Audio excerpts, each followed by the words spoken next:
My wife texted, "I want a divorce. All communication through my lawyer," I replied. "Understood." Then I canceled all her credit cards and cut financial support. 3 days later, her lawyer called panicking. Tuesday afternoon, buried in work. My phone buzzed. The message from my wife, Amber, was brutal. "Leonardo, I want a divorce. All future communication through my lawyer, Mr. Morgan. 15 years of marriage ended with a single text. We had dinner the night before and talked weekend plans. Nothing suggested this. I stared at the message for 5 minutes while shock, hurt, and anger swirled beneath.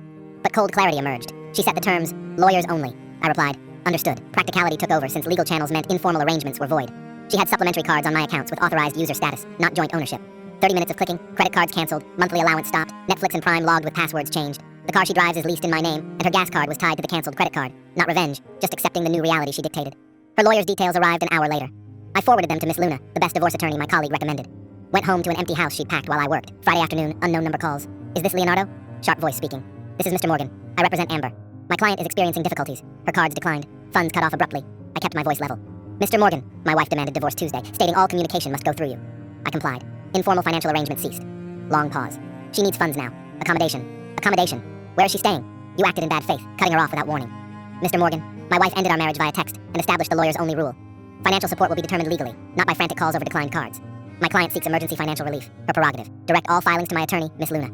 Conversation concluded per my wife's directive. Good day.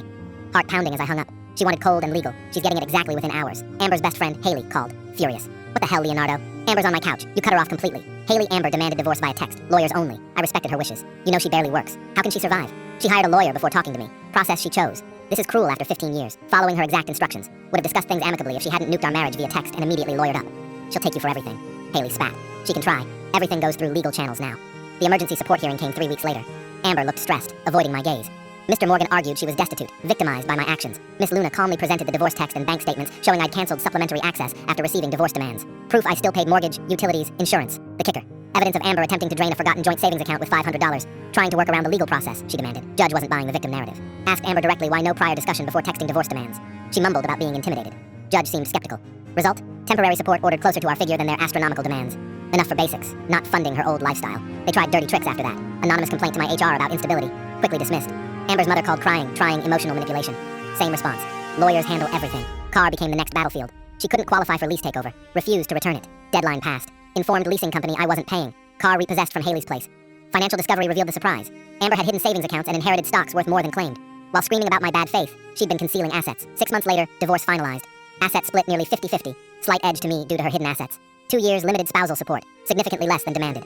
Aftermath. Amber's in a small apartment. Working more. Complaining about money. Haley distanced herself. Remorse. Apology zero. Still seems baffled. I didn't fund her life post-detonation. She wanted formal and legal.